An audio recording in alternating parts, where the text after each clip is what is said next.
Interessante.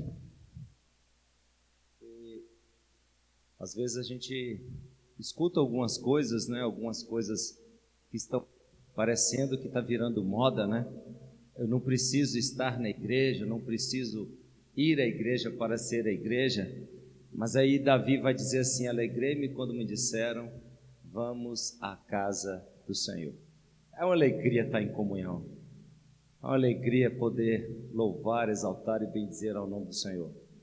É uma alegria estar com os irmãos. A palavra de Deus, ela nos exorta ao conhecimento, não só da palavra, mas ao conhecimento do autor da palavra.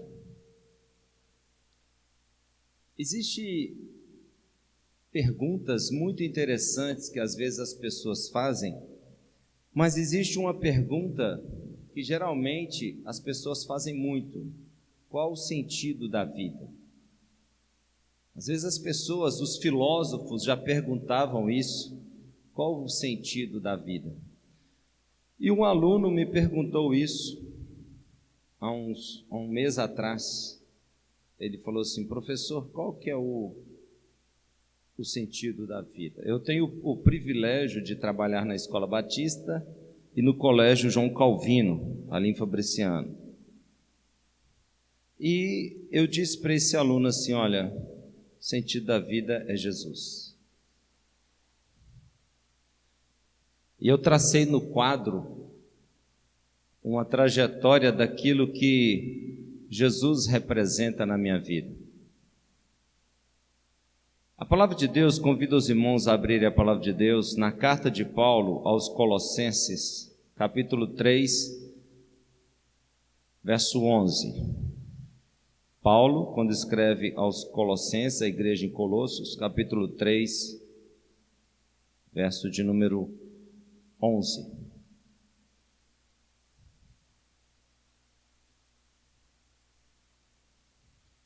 Eu vou pedir também que os irmãos abram a palavra de Deus, depois que os irmãos acharem, no Evangelho de João, capítulo 17, número 5. De 17, de 1 a 5. Evangelho de João, 17, 1 a 5.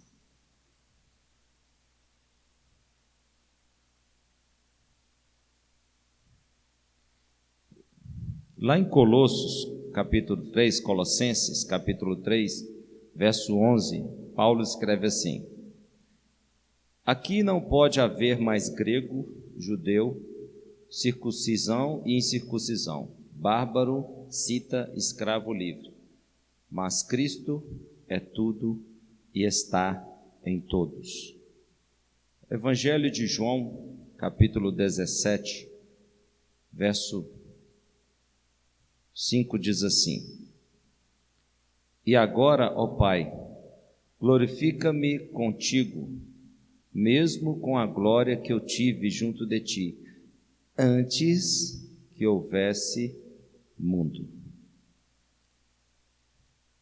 E lá no livro de Lucas, capítulo 9, Lucas 9, 18.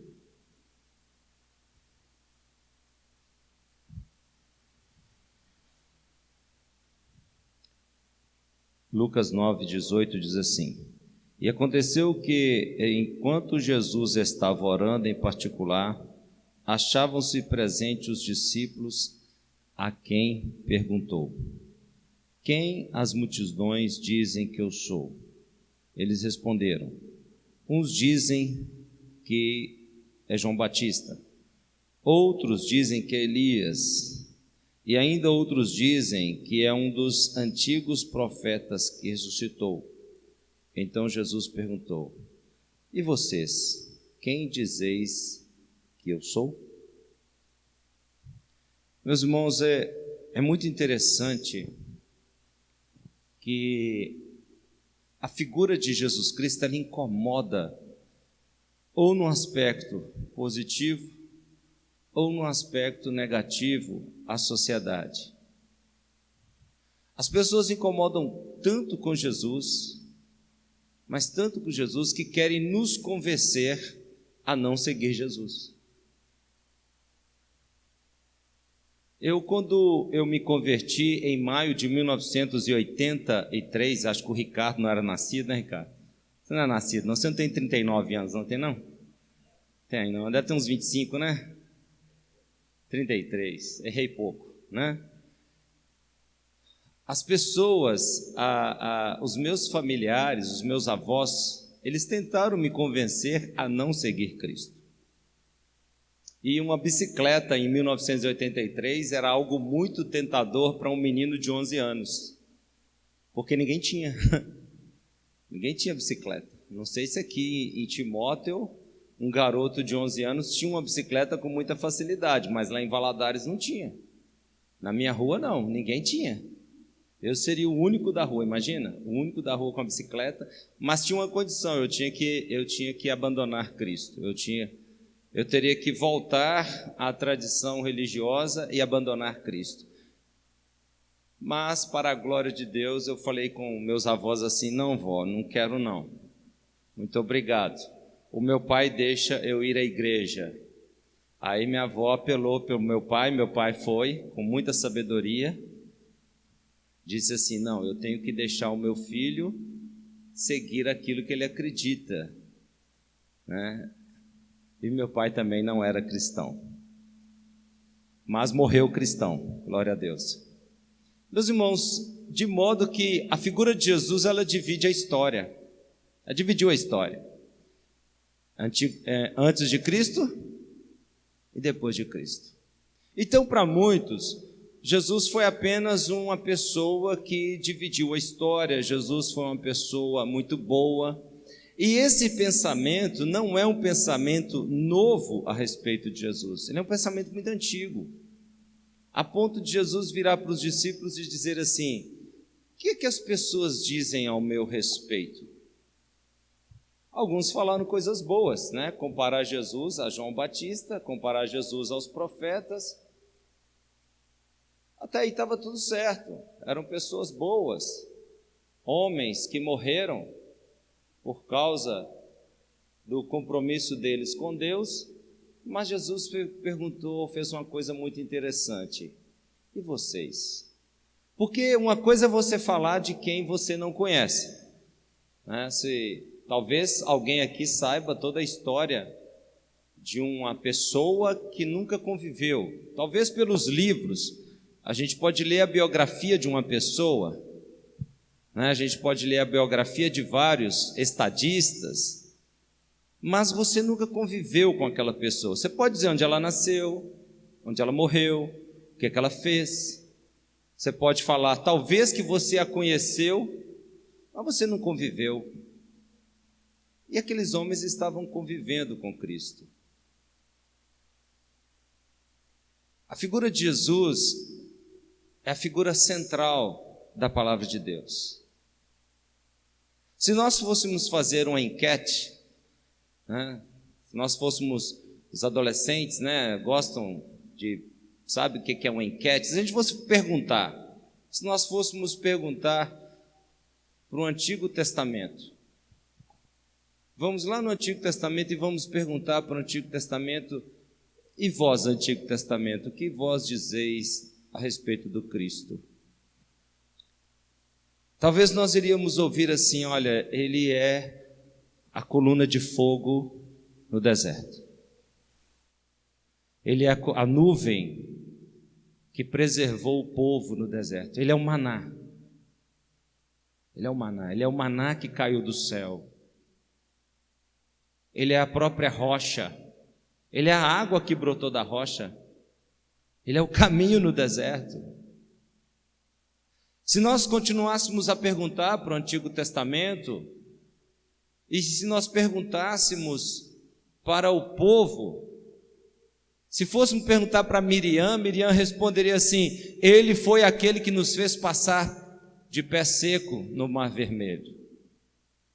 Mas se nós fôssemos perguntar para algumas figuras do Antigo Testamento, se nós fôssemos perguntar para Nabucodonosor, Nabucodonosor iria responder assim: ele é aquele que é o quarto na fogueira, que parece com o filho dos deuses. Sadraque, Ananias, Misael e Azarias foram lançados na fogueira. Mas Nabucodonosor viu 4.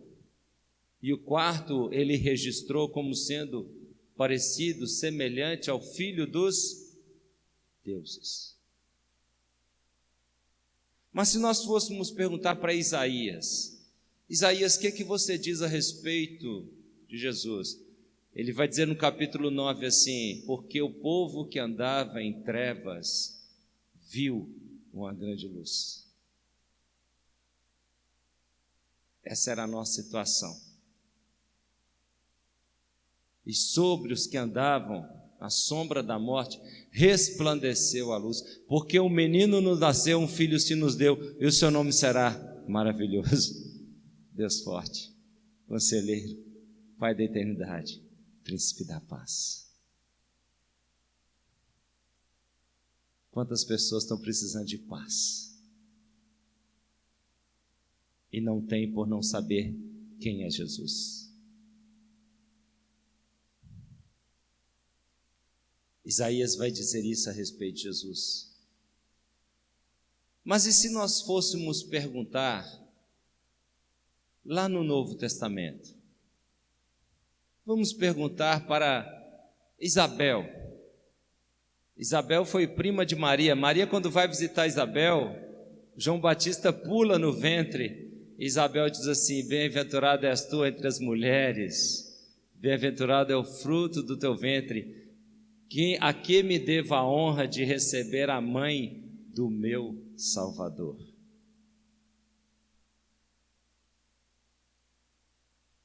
Se nós fôssemos perguntar para João Batista: e você, João Batista, o que você diz do Cristo? Ele iria dizer assim: ele é o Cordeiro de Deus que tira o pecado do mundo. Mas se nós perguntássemos para a mulher do fluxo de sangue, qual seria a resposta que nós teríamos?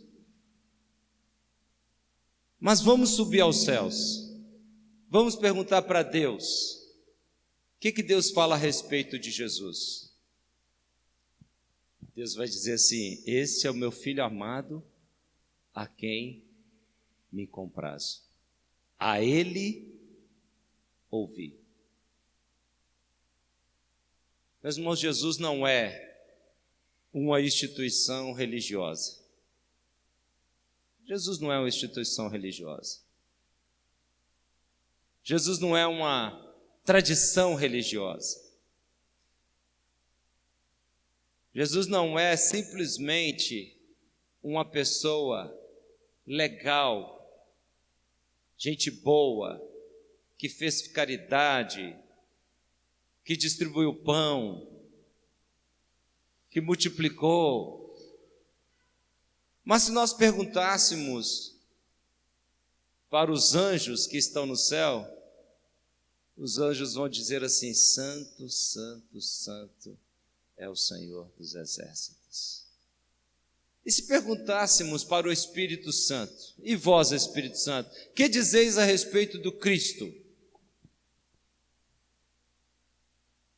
O Espírito Santo iria responder assim: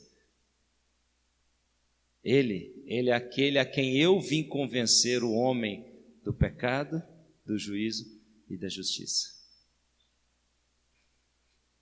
Mas se nós perguntássemos para os demônios: e vós, demônios, que dizeis a respeito do Cristo? Quando Jesus estava em Gadara, Jesus se deparou com um jovem possuído, um jovem gadareno, possuído por vários demônios, que andava nu, batia nas pessoas e dormia em túmulos. E os demônios disseram assim: o que temos nós contigo, Cristo, Filho do Deus vivo?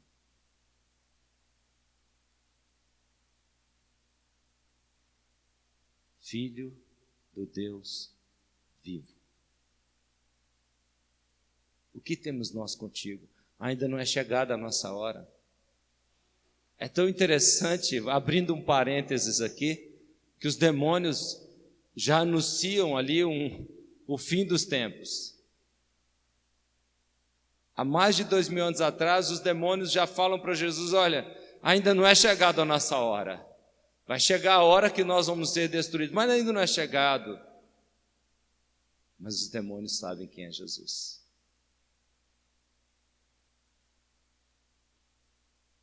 Mas vamos voltar, vamos perguntar para os discípulos.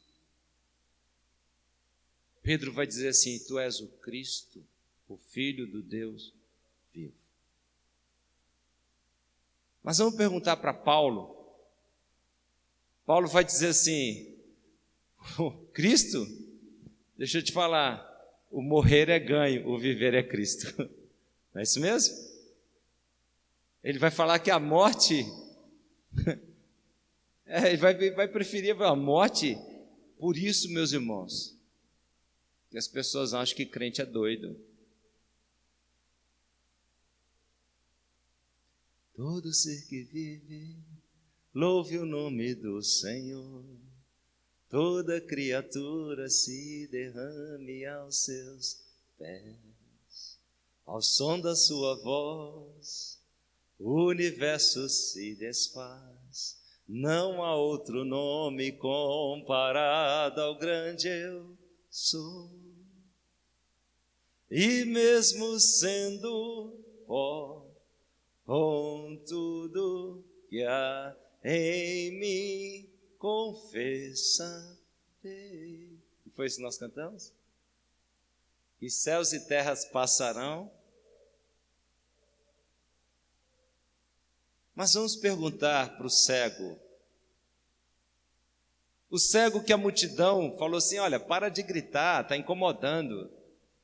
E o cego vai dizer assim: Jesus, filho de Davi, tem misericórdia de mim. Mas vamos perguntar para a mulher Fenícia, Ciro Fenícia, aquela mulher que Jesus falou assim: eu não posso te dar pão, porque o pão é para o povo. E ela vai dizer assim: eu não posso dar pão aos cachorros. Não é isso que Jesus fala com ela? Sim ou não? Jesus não fala isso com ela? Eu não posso dar pão aos cachorros. E ela vai dizer assim: mas até os cachorros comem das migalhas. Só que ela diz assim: até os cachorros comem das migalhas que caem da mesa de quem? Do seu Senhor. Sabe o que aquela mulher disse para Jesus? Eu sei quem o Senhor é. O Senhor é aquele que tem todo o poder. Todo o poder. Ela falou assim: olha, eu sei quem o Senhor é. Mas, e se nós perguntássemos, meus irmãos? Vamos perguntar para o próprio Jesus: e vós, Jesus? Quem dizeis que tu és? Ele vai dizer assim: eu sou o bom pastor. E o bom pastor, ele dá a vida pelas suas ovelhas. É por isso que nós estamos aqui essa noite. Porque se temos vida, foi porque Ele a deu na cruz do Calvário. Mas Jesus, e vós, Jesus? Quem dizeis que tu és? Eu sou o caminho, a verdade e a vida. E ninguém vem ao Pai, senão por mim. Ninguém. Ninguém, meus irmãos. Ninguém. Não é boas obras, não é tempo de igreja, não é tempo de banco de igreja, não é título, não é cargo, não é condição financeira, é ninguém vem ao Pai, senão por mim. Vinde a mim, vós todos que estáis cansados, e eu vos aliviarei. Eu sou a fonte da água, eu sou a videira verdadeira. Quem você é, Jesus? Eu sou o Alfa e o Ômega. Quem você é, Jesus? Eu sou o princípio e o fim. Por isso que nós lemos a oração intercessória, onde ele fala assim: Pai, me dá a mesma glória da glória que eu estava lá no início. Tem uma matéria que eu ensino para os alunos, e eu tento não mentir para eles, uma matéria chamada evolução. E essa matéria, ela tenta, de tudo quanto é forma, dizer que não houve um Criador. Mas a palavra de Deus diz assim: eu estava lá no início. Na oração intercessória de Jesus, ele já está dizendo para você quem ele é. Ele é o princípio de todas as coisas. Mas se nós perguntássemos para Jesus: mas Jesus, e vós, Jesus, que dizeis que tu és? Eu sou a brilhante estrela da manhã. Eu sou a luz do mundo. Aquele que me segue não anda em trevas. Meus irmãos, e os irmãos? O que você diz? Quem é Jesus? Cristo é tudo em todos. Paulo vai escrever em Colossenses: Cristo é tudo em todos. Quem é Jesus para você? E vós, que dizeis que eu sou? Se tem uma coisa que Jesus sabe, é quem nós somos. O nosso coração, os nossos pensamentos. Jesus não está enganado ao nosso respeito. Ele sabe exatamente quem nós somos. Talvez nós conseguimos enganar uns aos outros. Talvez por um tempo grande, algumas pessoas por um tempo menor. Mas Deus sabe, o Senhor sabe. Agora, e nós estamos sabendo quem é Cristo? Nós temos a dimensão de quem é Jesus? Nós temos a exata dimensão de quem é Jesus? Como o ar que eu respiro, preciso de Ti. Distante de Ti, Senhor. Foi isso que nós cantamos? Como o ar que eu respiro. Será que nós estamos vivendo assim? Será que realmente nós sabemos quem é Jesus? Será que quando alguém nos perguntar qual o sentido da vida, nós vamos filosofar? E eu disse para aquele aluno assim: olha, o sentido da minha vida é Jesus. E eu fui traçando os anos mais difíceis da minha vida, os momentos mais terríveis da minha vida. E eu disse para ele assim: Jesus para mim, sabe o que Ele é? Ele é a minha vida. Sem Ele, eu não posso fazer nada. Sem mim, nada podeis fazer. Foi isso que Ele disse. Lá em João: eu sou a videira verdadeira. Aquele que está em mim e eu nele, dá muito frutos. O grande desafio da igreja hoje, meus irmãos, o grande desafio da igreja, e quando eu falo igreja, eu estou falando na igreja de Cristo, é saber quem é Jesus.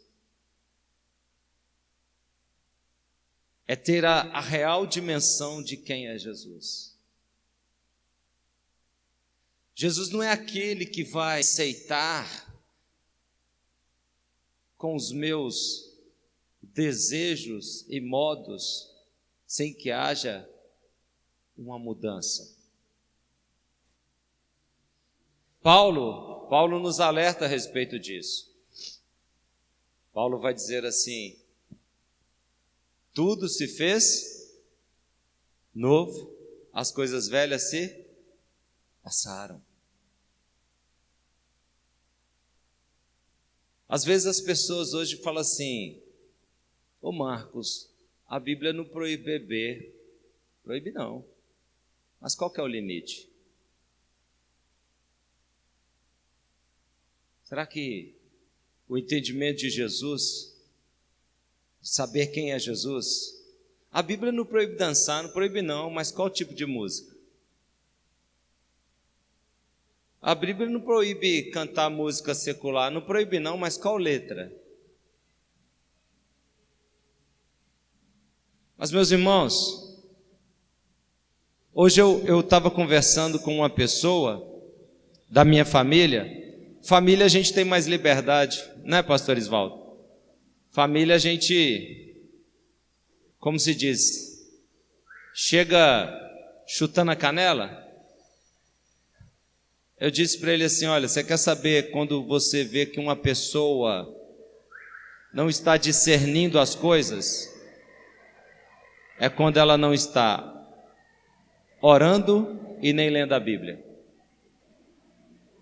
Sabe aquelas perguntas que as pessoas fazem querendo uma justificativa para o pecado? A pessoa quer que você concorda com ela? Sabe aquelas perguntas que as pessoas vêm no sentido de falar assim: eu não tenho razão, eu não estou certo? Aí eu virei para ele e falei assim: ó, deixa eu te falar duas coisas, você não está nem orando e nem lendo a Bíblia. Aí a minha cunhada falou assim: tá mesmo não, tá precisando orar e ler a Bíblia. Com o de casa a gente tem mais liberdade, não tem, irmãos? A gente precisa ter mais liberdade com os de casa. A gente precisa ter mais liberdade. Paulo vai dizer assim: sabe por que há no meio de vós doentes e fracos?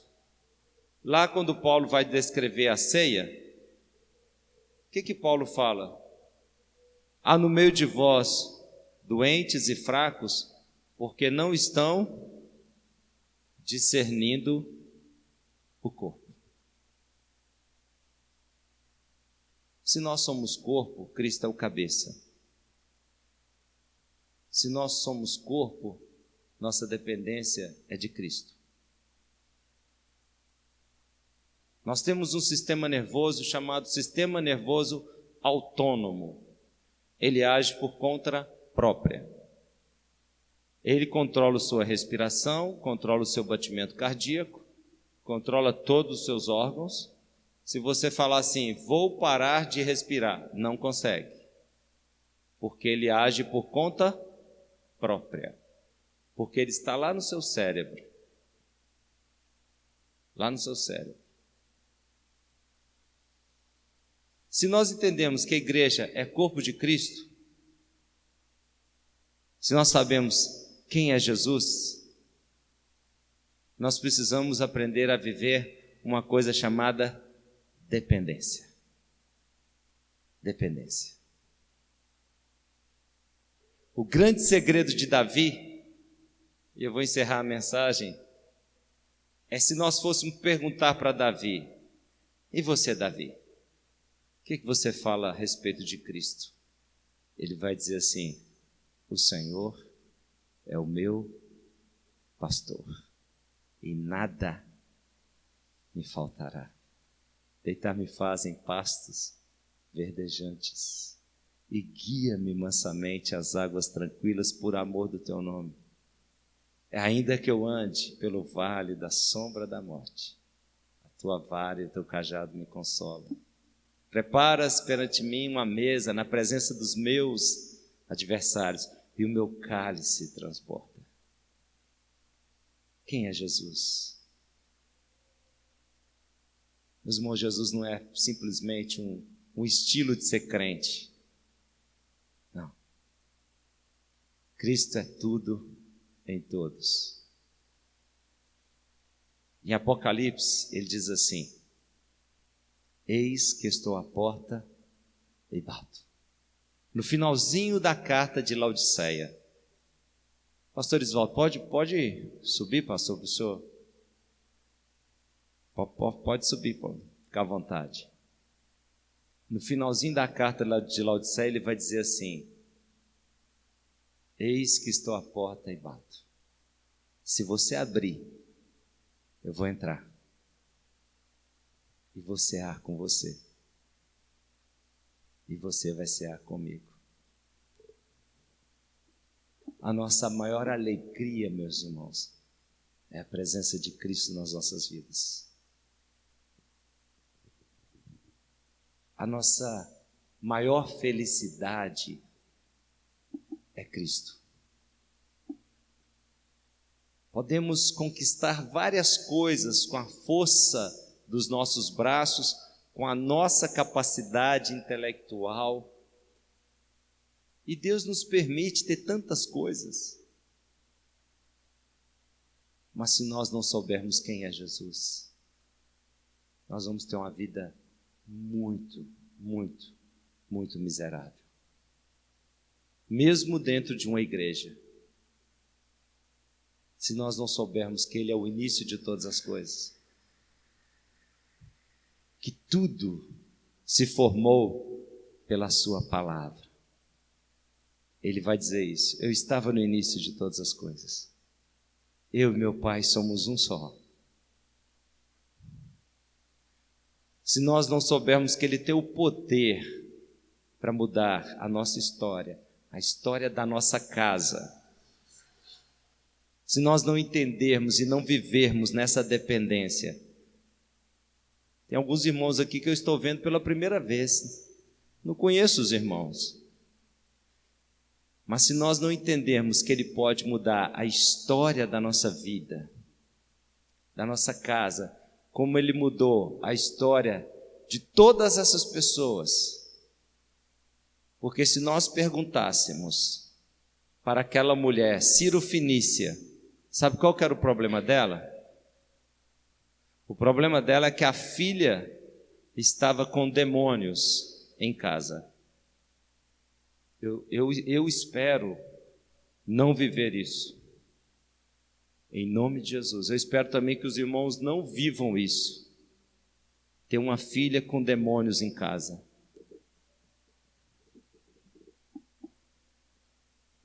Mas ela sabia quem era Jesus. Ela sabia. E se nós perguntássemos para ela, ela ia dizer assim: olha, Ele é o libertador. E se nós perguntássemos para a viúva de Naim, quem é Jesus para você? Estou vendo aqui 2 adolescentes, uma moça e um rapaz, bonitos. Você imagina, ela só tinha um, ela já era viúva, ela estava indo enterrar, e Jesus mandou parar o enterro. Se nós perguntássemos para aquela mulher: e você, viúva de Naim, o que você fala do Cristo? Talvez o mínimo que nós iríamos ouvir é o seguinte: Ele me devolveu a alegria de viver.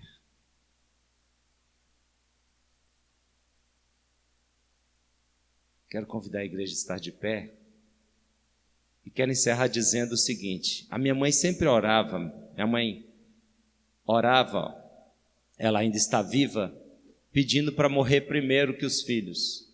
E um dia eu peguei minha mãe orando e falei assim, eu tinha uns 10 anos, falei: mãe, não ora assim não.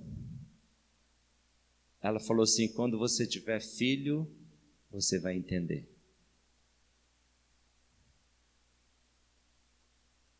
Quem tem filho, entendeu. Quem é Jesus? E vós? Que dizeis que eu sou? O que a igreja batista diz que Jesus é? Amanhã é segunda-feira. O que você vai dizer para o seu colega de trabalho? O que você vai dizer para o seu vizinho? Na escola, quando alguém chegar para você desesperado, o que você vai dizer? Quem é Cristo? Vamos orar, meus irmãos. Pastor Isvaldo.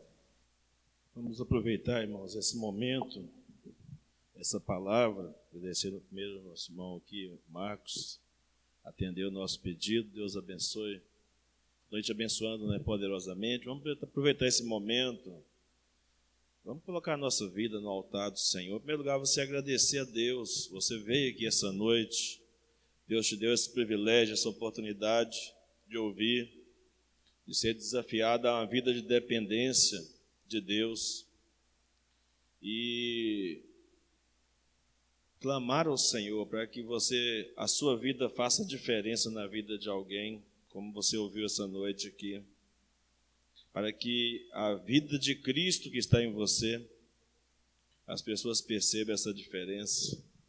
Feche seus olhos então nesse momento, vamos orar ao Senhor, agradecendo por nos dar a oportunidade de refletir sobre esse tema.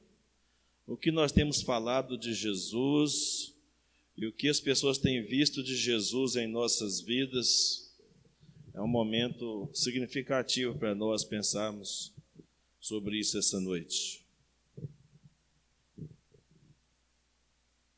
Santo Deus, rendemos graças ao Teu nome nesta noite, porque o Senhor tem cuidado de nós de uma maneira muito especial, tem nos dado o privilégio de recebermos maná do céu, palavra que vem do trono da Tua graça, ó Pai, para falar ao nosso coração, aquecer a nossa alma, mexer, ó Deus, com a nossa intimidade com o Senhor, com o nosso relacionamento contigo, ó Deus.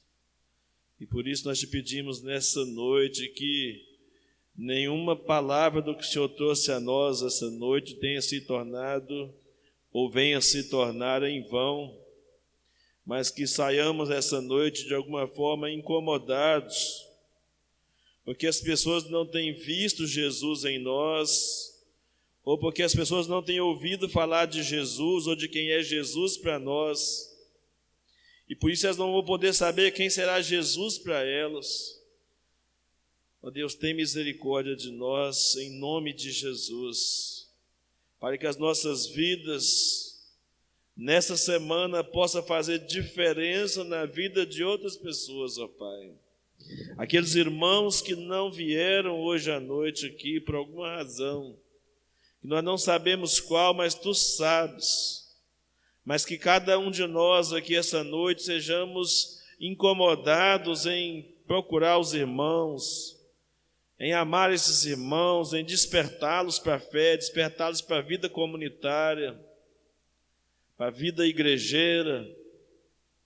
Oh Deus, tem misericórdia de nós, para que nós sejamos luz nesse mundo tenebroso, para que sejamos paz, ou a mensagem da paz de Cristo em tantos corações aflitos em nossos dias, meu Deus.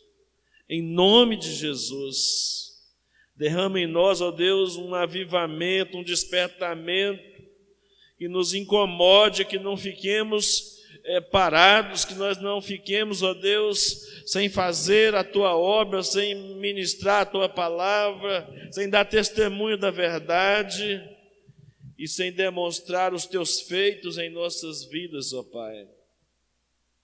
Leva-nos aos nossos lares, com convicções claras em nosso coração essa noite, ó Deus.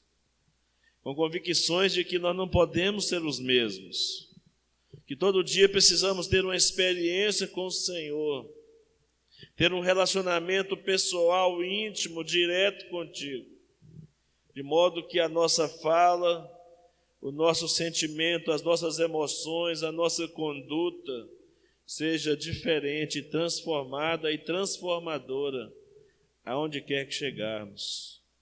Muito obrigado, Deus, pela vida do irmão Marcos, trazer essa palavra tão poderosa que nos impacta e nos chama, Senhor Deus, para viver a vida do cristianismo na sua essência. Obrigado, Deus, continua usando o Teu servo, abençoe sua família, abençoe seu trabalho, os seus negócios, a sua vida comunitária na Central, abençoa, Senhor Deus, a todos os seus projetos, seus sonhos, E assim a cada um dos que vieram aqui essa noite também, estenda essas bênçãos a cada irmão que veio aqui, a cada visitante, a cada amigo. Ó Deus, em nome de Jesus e aos seus familiares, para que o teu nome, e somente o teu nome, seja glorificado. É a nossa oração, é a nossa gratidão, em nome de Jesus. Amém.